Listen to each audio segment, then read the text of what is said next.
Good afternoon, everybody, and welcome to Silverstone for race 2 of the weekend for the 2019 Alpine Elf Europa Cup. Scott Woodward's here to guide you through all the action.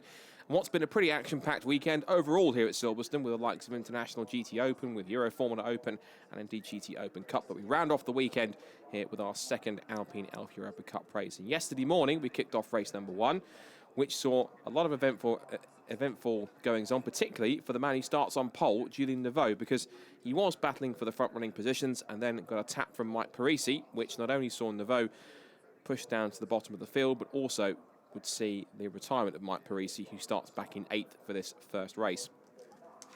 So they had a qualifying session earlier this morning. The weather conditions are much brighter than it was on yesterday morning, when it was rather damp and dark and overcast. Thankfully, we've had fairly bright sunshine with a little bit of cloud cover, but it's been much warmer. You can see all the heat haze rippling off the tarmac as we get ready for our second Europa Cup race of the weekend. Just a recap of what the points situation was coming in to the race weekend here for the Alpine Elf Europa Cup, and it was an 84 points total for Marc Guillot, who led the way from Gael Castelli, who dominated the race yesterday.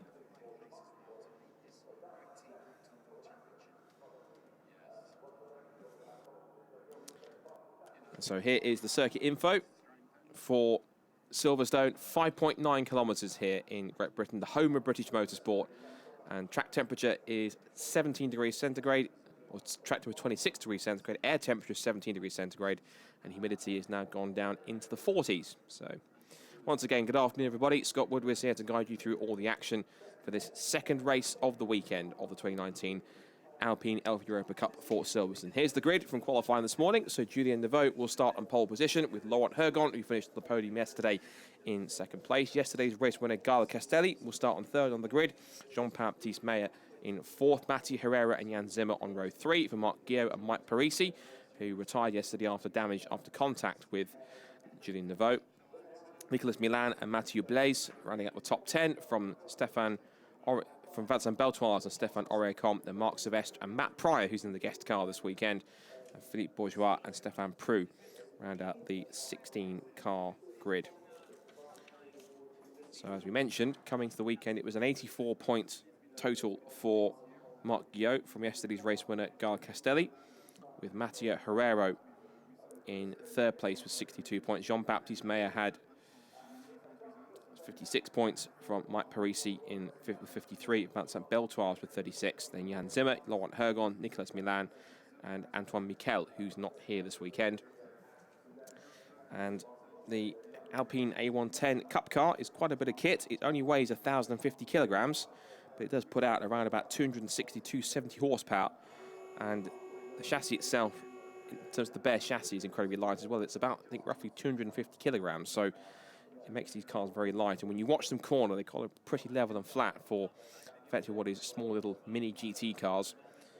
And looking back at the kind of championship it is, and looking at some of the points which, and some of the prizes which some of the winners in the championship get. If you're the overall champion, you get one of these road-going Alpine A110s, either the Pure or Legend edition, with a value of around 58,000 euros.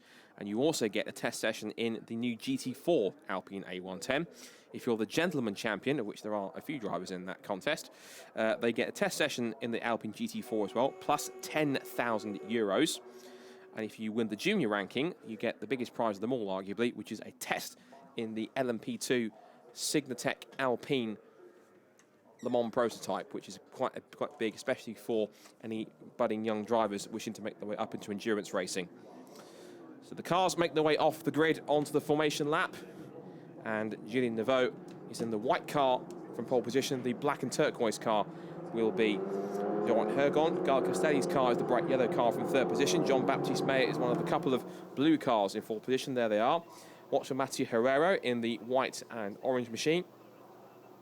Jan Zimmer, who was in a great battle for fourth position backwards with the likes of Marc Guillot and Mathieu Herrera. Vincent Beltoise was involved in that too, the Belgian GT racing legend. As they make the way around the formation lap here on the full Grand Prix circuit. And this is the 4th meeting of the season for the 2019 Championship. We've still got 2 more weekends to go, the first of which in a couple of weeks' time at Barcelona in the Circuit de Barcelona Catalunya. Then they finish the season back in France at Paul Ricard to complete the season in 2019. So the drivers weaving from side to side to get as much heat and temperature and pressure into the brakes and tyres as much as possible. Means that when they get away from the line, it'll be as smooth a start as it can be. And of course, there's 3 classes in here. There's the regular category in the championship, in which everyone scores points for. There's also the junior category and the gentleman drivers, of which there are 6 in the field. Highest placed driver on the grid for the gentleman category is number 4, Mathieu Blaise. So watch out for him, starting from the back of the top 10. And Gal Castelli certainly did his championship chances no harm whatsoever with a very dominant win from Lights to Flag yesterday. And looking at the race wins that we've had so far throughout the year, and it was the first win of the season for Gal Castelli, second win of the season yesterday for Gal Castelli after he picked up a win at Spa.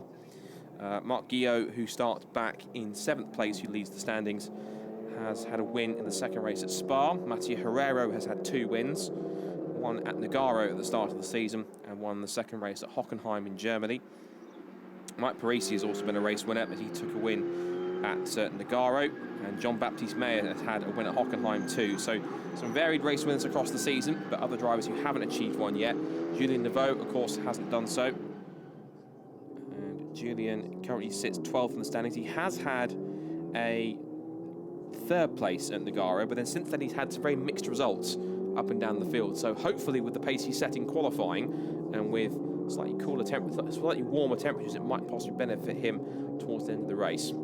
There's Mark Sylvestre in the orange number 14, starting 13th on the grid. Behind him is Matt Pryor.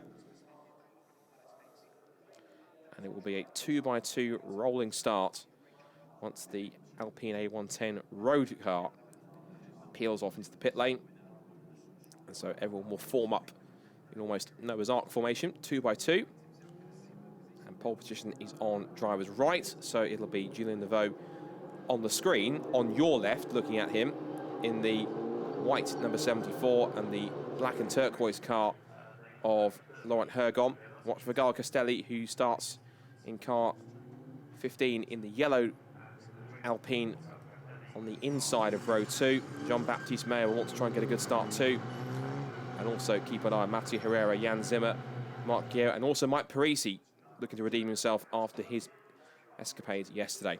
We're all set for the second race of the weekend here at Silverstone. Round 4, race 2 of the 2019 Alpine Elf Europa Cup. Neveu on pole, Hergon on the front row alongside. Watch for race 1 winner yesterday, Gal Castelli, with Jean-Baptiste Meyer alongside him as the top junior driver. Look at the red lights at the top of the screen. When they go out any second now, the race will be underway. And the lights go out now, and race 2 is go. And a good start initially, trying to get away, is Gal Castelli, but now up towards tail, it's going to be side by side between the 2 front row men. Into Copse Corner for the first time, around the outside goes Laurent Hergon into the lead. Look at Gal Castelli going side by side with poleman Julien Neveu as they head up towards Maggots and Beckett's for the first time. So Hergon leads, side by side for second. Looks as though I think Gal Castelli for third on the grid has got his nose in front for second. There's Vincent Beltoise battling with Mathieu Blaise. That's a battle over 10th and 11th spot as they turn their way. And Gal Castelli is into second place. Jean-Baptiste Meyer is 4th.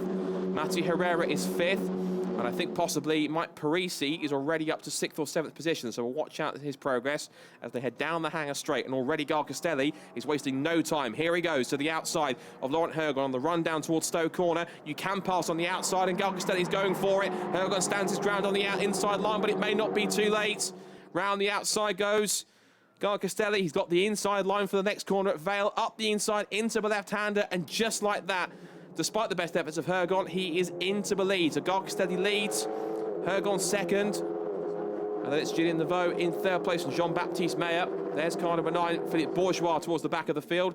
Jean-Baptiste Meyer is 4th. Mathieu Herrera 5th, Jan Zimmer 6th, Mike Parisi is up 1 spot from the grid into 7th position. Marc Guillot is down to 8th, more battling again. Matt Pryor up the inside of Philippe Bourgeois in the guest car as they come out through farm into the complex of the arena section for the first time. battling further back. Looks as though I think that was possibly Nicolas Milan battling with Mathieu Blaise, and up the inside of Blaise goes, I think, not just Vincent Beltoise, but also Nicolas Milan. So that's 2 more spots picked up for Beltoise. First of all, past Milan, and now ahead of Blaise as well. Next target will be Mike Parisi as they head into Brooklands for the first time. Side by side as Beltoise defends the inside from Milan, turning in towards Luffield. And Gal Castelli, his target will simply be pull away, and effectively he wants a carbon copy of race 1. Take the lead, pull away at the front, dominate the race, and take the checkered flag and the points to go with it. Out of Luffield through Woodcote for the first time. So Castelli leads to confirm at the end of lap 1. Hergon second, Neveu third, Meyer fourth, who's also the leading junior driver. 5th place for Herrero, 6th for Zimmer, 7th for Guillot, 8th for Mike Parisi, 9th for Vincent Beltoise, and Nicolas Milan rounds out the top 10 with Blaise, Oriacom, Silvestre, Pryor, Bourgeois and Prue rounding out the 16 runners. Everyone started, everyone's made it through lap 1. They've all survived, which is good to see. The battle developing here then. This is, I think that looked to be Mike Parisi chasing after Marc Guillot. Or it's Guillot chasing after Zimmer. And Mike Parisi in the white, grey and yellow car, not too far away in 8th position. Here's a battle brewing. 2nd, 3rd, 4th and 5th all together. A little wide on the exit of Stowe Corner on the sprint down towards Valen Club. Under brakes, looking up the inside. And a little deep for Hergon, up the inside through into 2nd place.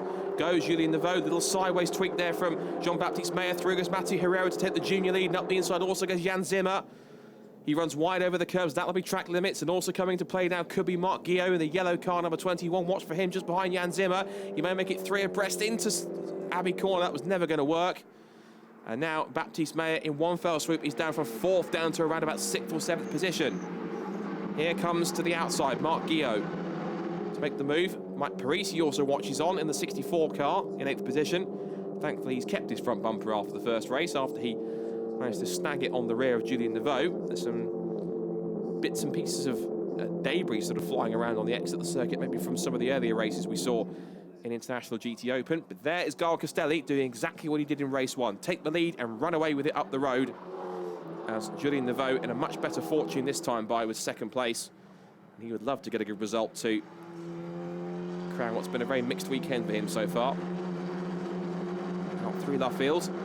25-minute plus 1 lap race, so once the timer hits 0 on what is effectively will become the penultimate lap, when they cross the line they'll get one more time around the Grand Prix circuit, but that is still 20.5 minutes away from us here as we head on to the start of lap 3. Warning flag for car 110, that is Matt Pryor. I'm guessing maybe for track limits.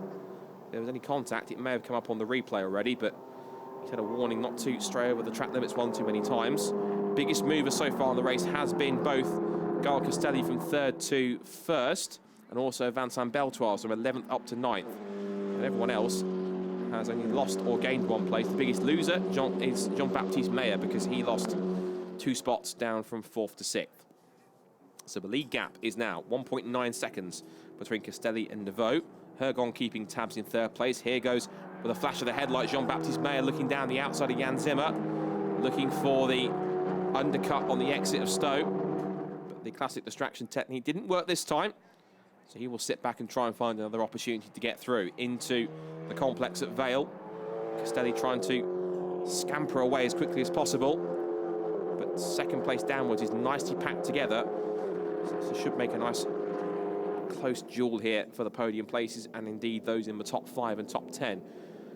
Bit of a gap between Mike Parisi and Vincent Beltoise. Beltoise is under threat from Nicolas Milan in 10th position as they come through Farm, the flat-out left-hander after Abbey.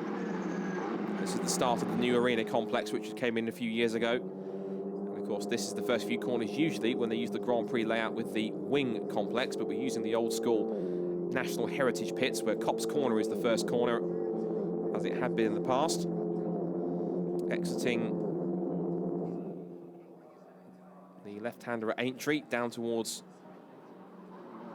Brooklands, and here comes Jean-Baptiste Meyer. Is he going to try and make a late dive out down the outside on Jan Zimmer? Not on this occasion. And there is Mike Parisi. I think that's a spare front bumper, I think, after his regular one yesterday was pretty mauled after he clipped the back of Julien Neveu's car entering the Stowe corner. And Neveu's car carried on, but he was right towards the back of the field, whereas Mike Parisi's car, not only did he get a drive-through, but also was then given a black and orange mechanical flag because the remaining body of it was flapping around so much. The clerk of the course was unhappy with the danger it might present. There goes Castelli. He loves Silverstone, clearly, because it's 2.7 seconds to the good now in the lead from Julien Neveu in second place. And this great, what's becoming a 6-car duel here for second down to 7th place. Closest battle seems to be Jan Zimmer versus Jean-Baptiste Meyer, but also watch out for Marc Guillot in the number 21 machine. And here comes Meyer, just tucked in behind with number 2. Which way is he going to go? Looks to the outside. And does he dare go down the outside line? He's thinking about it. But he will take the better, more ideal racing line through Stowe corner. A little wide on the exit in the background for Marc Guillot, but he holds on, just swarming all over the back of Meyer, who again, this time looks to the outside. He forces Jan Zimmer to take that defensive line to put him offline and slow him up a little bit more, which may give him an opportunity to get through if there's a chance to get by later on around the lap and further into the race. Mike Parisi is caught up to this train now, and you can see Vincent Beltoise in the background trying to bridge the gap, but he may be bringing Nicolas Milan with him as well. So effectively, the 9 cars scrapping between 2nd to 10th are effectively all together in one group. And in its early stages, a little bit of a stalemate here, but let's see what they've got under their sleeves here for the remainder of the race. Brilliant little lightweight Alpine sports cars with plenty of grunt on them, 260, 270 horsepower, and they only weigh 1,050 kilograms, so great power to weight ratio. And these are great cars, which only came in last year, but they seem so popular and getting ever more and more competitive as Jean-Baptiste Meyer considered a move down the inside. And again, might force the issue into left field as Jan Zimmer almost saw the door prized open. But just chops off and out the avenue right at the last minute. And now this brings Marc Guillot into play here. So lead now for Gal Castelli. He's 3.4 seconds, nearly 3.5 at the end of lap 4. Julien Neveu holding on to second place. He's got a gap of around about 9/10 to Laurent Hergon in third place. Mathieu Herrero, leading junior driver, in 4th position. And then Jan Zimmer somehow holding on from Jean-Baptiste Meyer with Marc Guillot in this man, number 21, the yellow Alpine, bounding his way over the curbs in Chapel Corner as he continues on. Leading gentleman driver for the record is Mathieu Blaise in car number 4, ahead of Stéphane Auriacom and Marc Silvestre in 3rd place. Flash of the headlights from Mathieu Herrera. He wants to pick himself up an overall podium if he can. He's got a championship to fight for, not just the junior ranks, but the overall standings as well. And at the same time, Laurent Hergon would love to pick up his best result of the season, or at least equal it, because he did pick up 3rd place yesterday. We can pick up another 3rd place. He'd be definitely happy with that. 2 trophies to take back home to France. So there is the race leader. Gal Castelli turns his way into Abbey Corner, followed by Neveu, then Hergon, Herrero, Zimmer, Meyer, Guillot, and Beltoise, Milan, and then Mathieu Blaise. We've lost Mike Parisi in the shuffle, so whilst we've looked at the leaders, sadly Mike Parisi appears to be out of the race in the pit lane with some kind of a technical problem, so not the best weekend for Mike. 0 points from both races, and ever since the contact with Julien Neveu, it seems to have gone from bad to worse, really, with technical problems and other issues. He's not completely out of the race. He's gone back out at the pit lane. This is a spin for Marc Silvestre. He loops it around on the exit of Vale heading into club, so a bit too overzealous on the right pedal. As we see back with our leaders, warning flag for car 11, Vincent Beltoise for track limits, so he keeps on crossing over the white line many times. That's definitely track limits. Mathieu Herrera's off the road, exiting Luffield. That's going to give an opportunity for Jan Zimmer to squeeze up the inside line, and the loss of momentum means that Herrera's got no choice. He has to let Zimmer through. Dependence he must. He'll try and get back up the inside line and slots in, rather to the annoyance of Jean-Baptiste Meyer, between Jan Zimmer and the number 17. And that, of course, is a main battle going on for the junior ranks as well. There's only 2 of them in there, but it's quite a fierce battle. Here's the replay, just understeering wide on the exit of their field, bounding across the grass. Might kick up a little bit of dirt on the exit, which might make it a little slippery, but even so, Mati Herrera has lost a spot now to Jan Zimmer. In fact, he's lost another spot. In fact, where's he gone? Where has Mati Herrera gone to? He has dropped out somewhere. So between last time we saw him in the Copse Corner on the exit of the Magnus Beckerson Chapel complex, we've lost Mati Herrera. So he has not come through in Sector 1. And that's crucial because Mati Herrera is one of our main championship contenders. And that could mean crucial lost points. He was 3rd in the points coming into the weekend. There he is. And it looks like an engine problem. Smoke billowing out of the back of the 29. And this is, yeah, there it is, look. Just gave way. Oh, goodness me. There's a fire at the back of the 29. So something blew on the back of that car. And I think it seemed to have either engine seized up or it's dumped oil or fluid onto the rear tyres. Round goes the Alpine. And eventually parks it onto the side of the road. Now, whether or not this will warrant a safety car or not, I'm not sure. Because I think I did see a little bit of fluid drop out of the rear tyres there. So whether that was fuel or oil or some kind of coolant, I'm not sure. But either way, if they can get that car quickly moved out of the way, well, it's stuck on the exit there. That's quite a fast part of the circuit because you're accelerating out of Chapel Curve onto the Hangar Straight. And I think we have a safety car. Yes, we do. Safety car's been deployed. So they will form up behind the Alpine road car. And crucially, Gala Castelli's 4.3 second advantage will be completely evaporated. And what this will do is give a little bit of hope to the likes of Julien Neveu, Laurent Hergon, Jan Zimmer and co, because they will stack up behind him. So what this will mean is, as confirmation on screen of the safety car being deployed, that it may well be a little bit of a sprint to the line here for them, because I'm not sure how long it's going to take to extract Mike Parisi's car. And also, if it has dropped some fluid on the circuit, exactly where has it dropped it?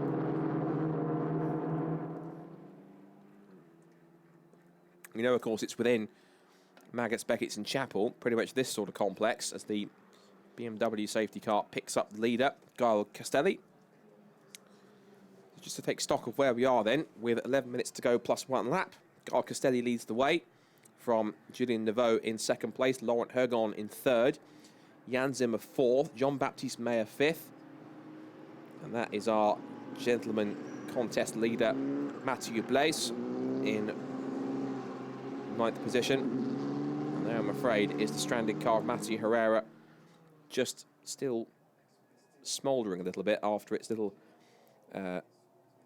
mechanical failure. I'm suggesting maybe something just went pop in the engine, and it's then very quickly caught something that's quite hot, like the rear brakes. And as a result of that, it's definitely caused a problem. So everyone's weaving side to side. It will all depend on how quickly the marshals can remove Mati Herrera's car, and also whether it dropped anything on the racing line or not. It did look as though possibly there was a little bit of fluid of some kind. I don't know if we'll get a replay of exactly what happened there, and whether we can possibly concentrate on the rear wheels, because I'm sure I saw something, some kind of fluid just shoot out the back of the rear wheels.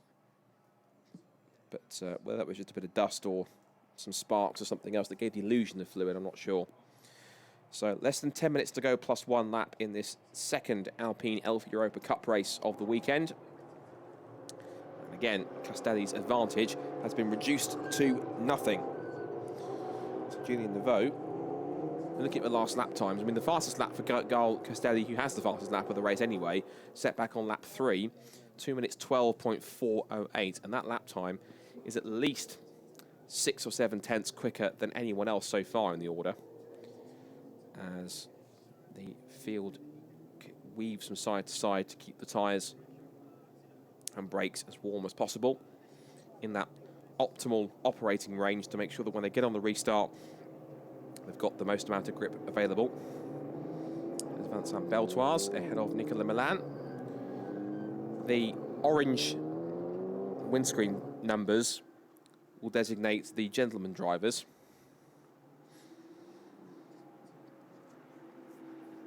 And as I say, it's Mathieu Blaise ahead of Stéphane Auriacon And now Philippe Bourgeois up to third place in that contest from Marc Sylvestre, then Matt Pryor, the guest driver, and Stefan Prou.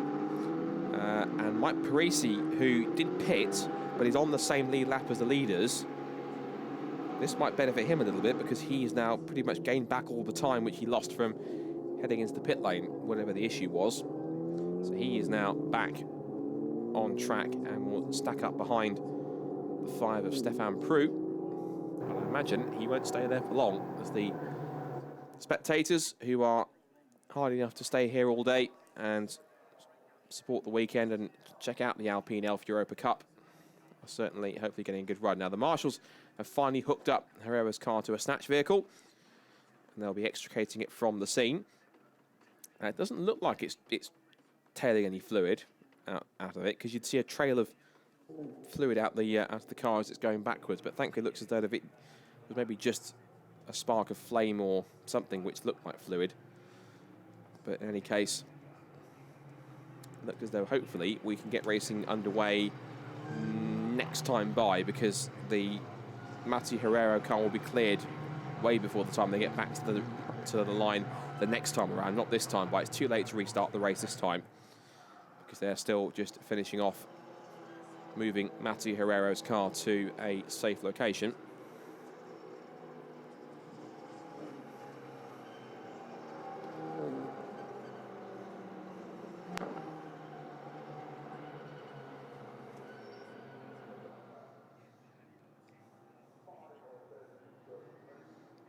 So just a reminder, Gary Castelli leads with Julien Levaux second place. Laurent Hergon in third, who took a podium yesterday. His first podium of the season in third place. Jan Zimmer is fourth from Jean-Baptiste Meyer, who is now the only junior driver left, as it was just him and Mathieu Herrero in the lineup this season for the junior drivers. Marc Guillot sixth. Vincent Beltoise has made steady progress up to seventh from what was 11th on the grid. Finished fifth yesterday, did Vincent Beltoise, so he's good enough to work his way through the order, and I think maybe we're going to get on the restart, depending on how quick this potentially final safety car lap is, maybe 2, possibly 3 laps at a stretch, I'm not sure. We might potentially, the fast lap of course is 2 minutes 12, we're at 5:48 plus 1 lap, so I think we might get 3 laps, depending on how quickly we can get them around. It's looks like a fairly slow pace behind the safety car, so I know they're trying to afford as much time as possible for the marshals to clear this all up, but I'm sure at the same time the drivers want to make sure they've got enough time to get around, because you require roughly around about 3 laps, around about 4 minutes, 4.5 minutes really. I think we're going to surpass that, so it may well be 2 laps. Although that said, they've only got to get around effectively just before the timer hits 0 at the end of that first flying lap on the end of the safety car. So they may still get 3 laps, looking at trying to work that out in my brain. Trying to calculate the time they need on the fly here.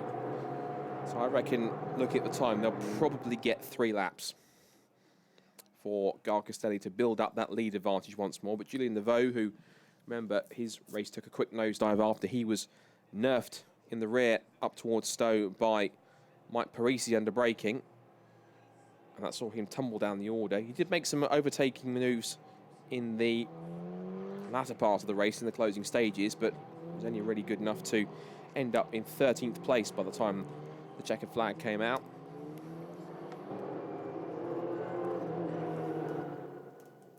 There we saw a shot of Stefan Prou.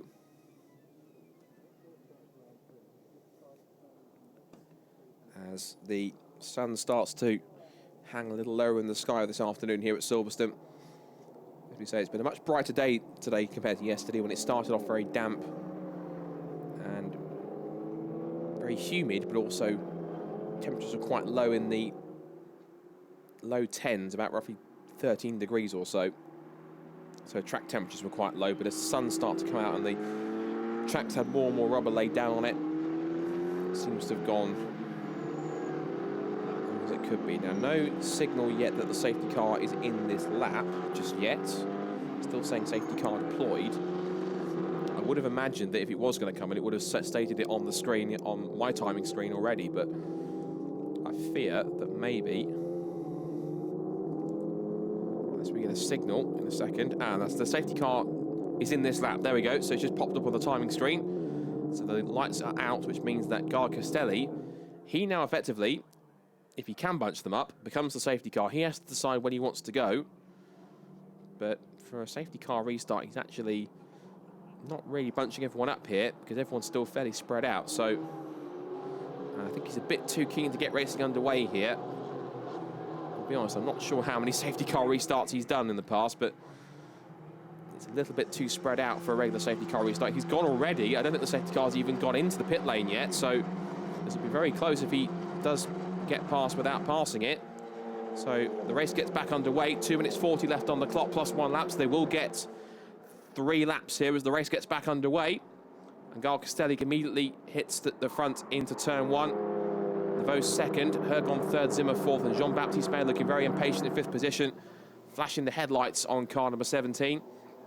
And there he goes, crawling all over the back of the number 2 of Jan Zimmer, just ahead of Marc Guillot, Vincent Beltoise and Nicolas Milan in their own private battle. And in fact, they're starting to close up on this scrap for 4th between Zimmer and Mayer. Further back, more battles going on. I think Mike Parisi has made up, well, at least 1 or 2 spots at least. He's got past Stéphane Prou, who I think has dropped back a little bit in the background. Where's he got to? There he is at the top of the shop. The leader's come back into Stowe Corner for the first time under racing effort. So this is the 3rd to last lap then. Castelli's not waiting around here, straight away on the throttle and trying to pull away to create some kind of a lead gap to complete the double here at Silverstone. Neveu's under threat from Hergon, likewise Zimmer from Mayer, with Guillaume and Beltoise in the mix.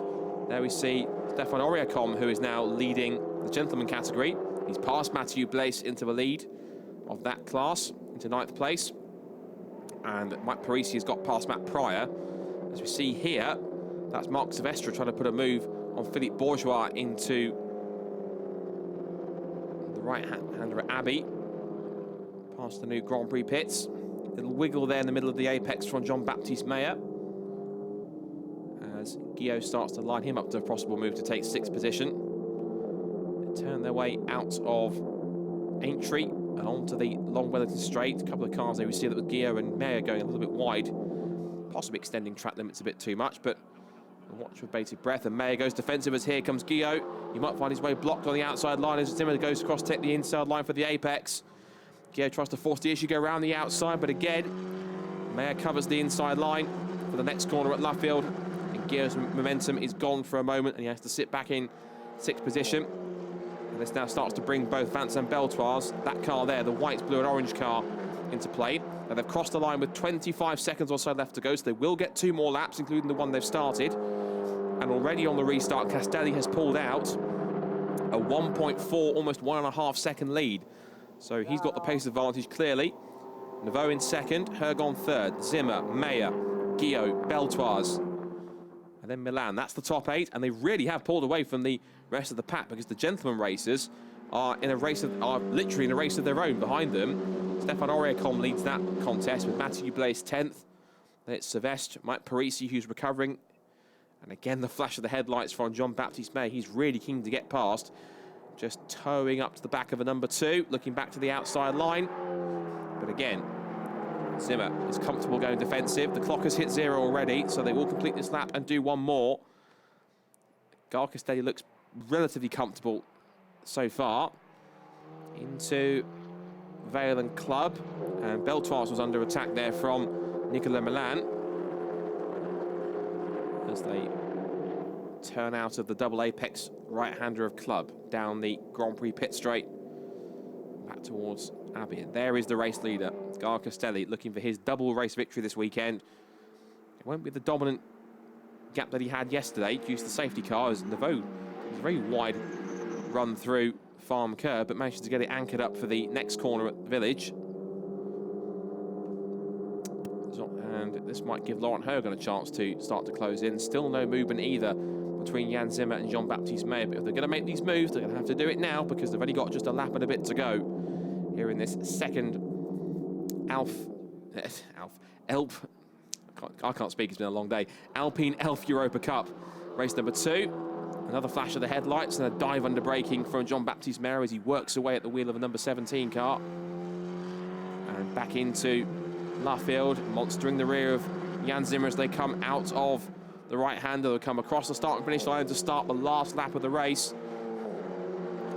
And is there going to be any move from anyone in this top 5, 6, 7 cars? Castelli's away and gone, 2.3 seconds to the good in the lead of the race. And looking at the gaps, you can see it's 0.4 of a second between Neveu and Hergon, then 0.4 back to Zimmer, 0.2 back to Mayer, 0.3 back to Guillot, 0.8 back to Beltoise. It's very close in this, effectively, battle amongst the top 10. But there are podium and top 5 places to be decided here. They've got to go to somebody.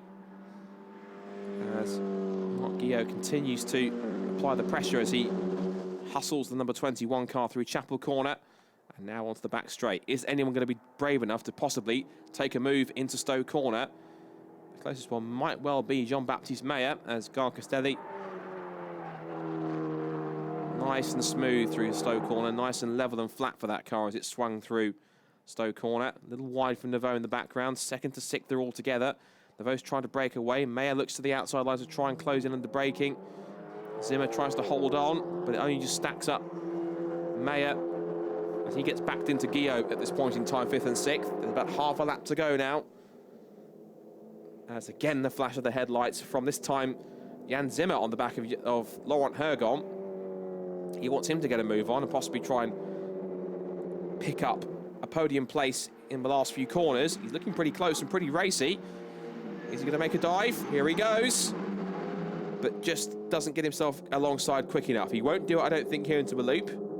But I have been proven wrong before. And this occasion, he doesn't make a move. So he's got to try and steady himself up, possibly, for a drag down the Wellington Straight, maybe into Brooklands. That's only real last chance. Behind them, this is the battle for the lead in the gentleman drivers. This is now Stefan Oricom defending from Mathieu Blaise as they head into Brooklands for the last time. No one's making a move into the complex. But this man right here has been the star of the Alpine Elf Europa Cup all weekend. He took the lead in race 1, never looked back. And despite the safety car interruption, not even that could stop him.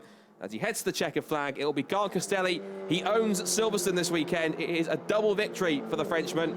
He wins race number 1 and 2 of the weekend here at Silverstone. Neveu gets 2nd place, Hergon gets 3rd, Zimmer, Baptiste Mayer, Marc Guillot, Vincent Beltoise, Milan and Oriacom, who does come across the line in 9th position to beat Mathieu Blaise to the line and the victory in the Gentleman Drivers' Cup.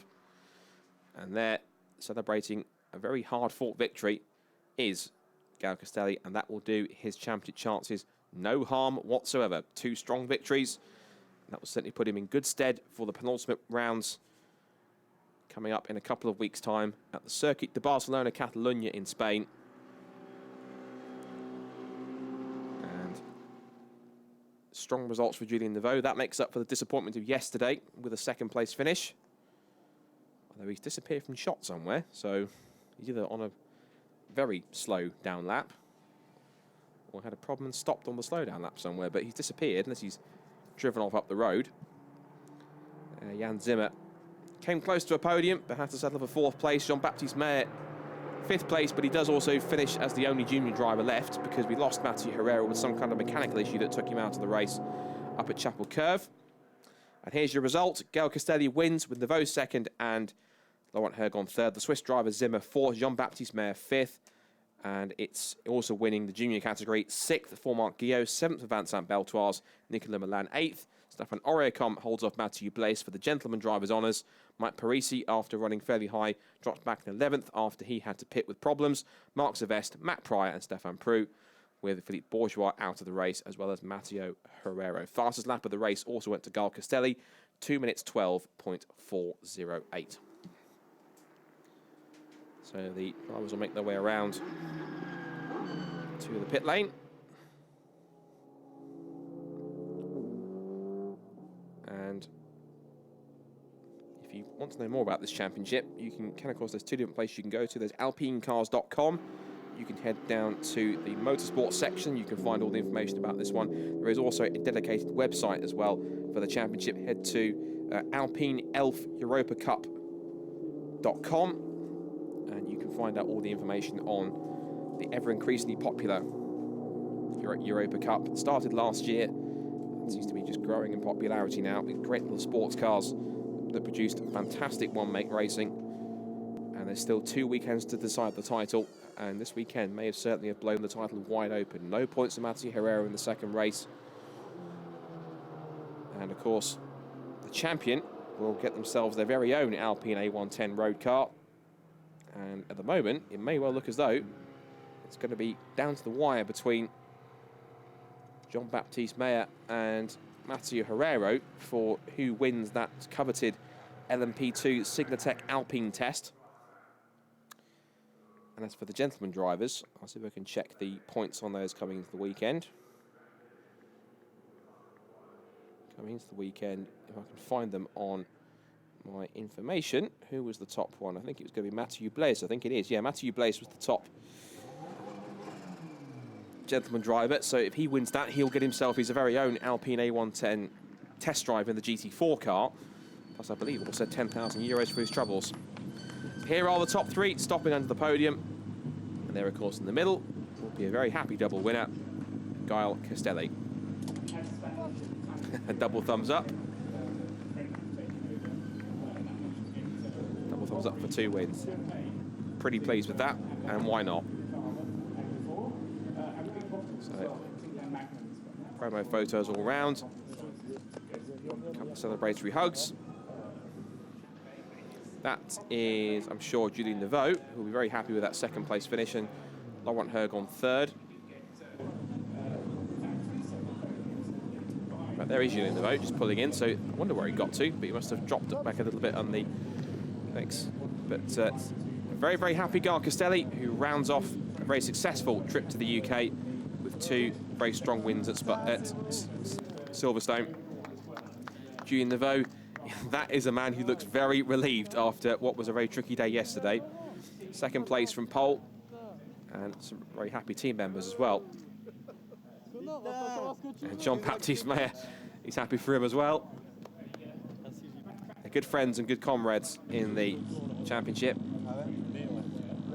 And this will mean that the battle going on, I think 2 wins would have given him, plus the passes laps, probably would have given him 22 points all round, I think, for 2 races. So that means that Gael Castelli, I'm pretty confident, would have taken the championship lead heading to Barcelona. Mathieu Herrera will have dropped out, which means I think Jean-Baptiste Meyer may have also just taken his 3rd spot in the points and also taken over the junior lead as well. Julien Neveu would have made up some points. He would have jumped up to probably around about roughly inside the top 10. And Laurent Hergon, who was 8th, those 2 third places would have given him around about 24 points or so. That would put him on around about 51 points, I think. And that will put him round about just on the fringes of the top 5, maybe about 6th, because I think he finished both times ahead of Vincent Beltoise, which will put him on the fringes in about 6th position, which is good to see.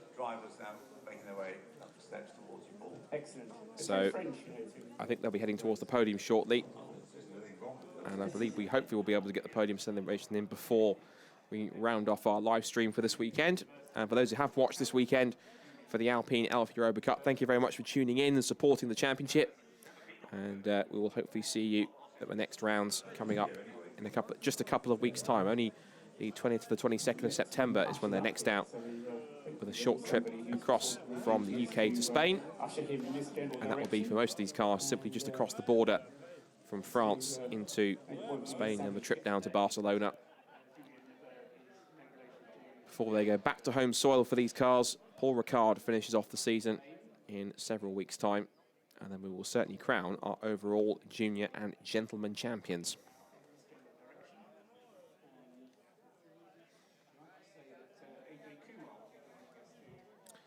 Jan Zimmer will also have scored some strong points. I think possibly Jan Zimmer may have also possibly put himself into the top 5, because Mike Paris didn't score very well in this weekend. Vincent Beltoise did. He could pick up a 5th and the 7th place, but Jan Zimmer did finish ahead of him in both occasions, so that will give him more points. Jan Zimmer came into the weekend with 29 points compared to 36 for Vincent Beltoise. Mike Parisi may not have passed him, but he certainly would have passed Beltoise. I think he did score at least 7 more points than the Frenchman. So I think we're going to get the podium quickly underway.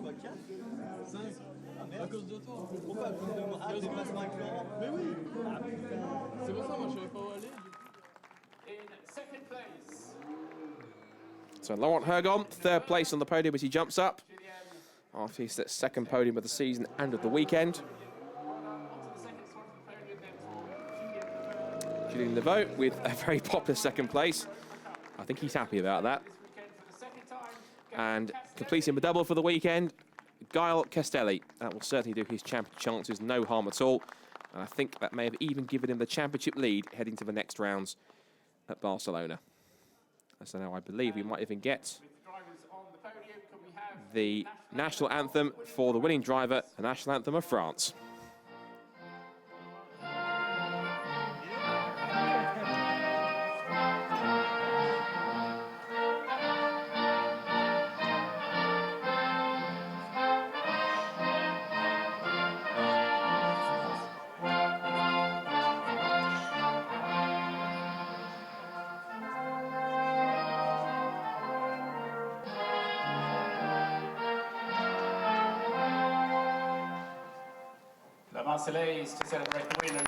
So the Marseillaise rings out all around the circuit in celebration for an all-French podium in this second Alpine Elf Europa Cup trophy. First of all, the third place trophy, rather stylish Alpine A, goes to Laurent Hergon. Two of those to take home to France tonight. Second place will go to not Laurent Hergon, to Julien Leveau. That's a nice way to end the weekend after it started very tough after the contact. And Gael Castelli now has two race winners' trophies to take home from the UK. A very worthwhile visit to Silverstone for him. And they can't wait, can they? No time for photos. It's straight to the champagne to celebrate. So as the champagne flies and what's been a very competitive weekend, 2 wins for Gael Castelli in the Alpine Elf Europa Cup. Thank you so much for watching over the weekend. For myself, Scott Woodward, and all of us here at Silverstone, that's a wrap for the Alpine Elf Europa Cup. I can't even speak. Here at Silverstone, we'll see you in a couple of weeks' time for more action from Circuit de Barcelona Catalunya in Spain. But until then, thanks for watching. Bye for now.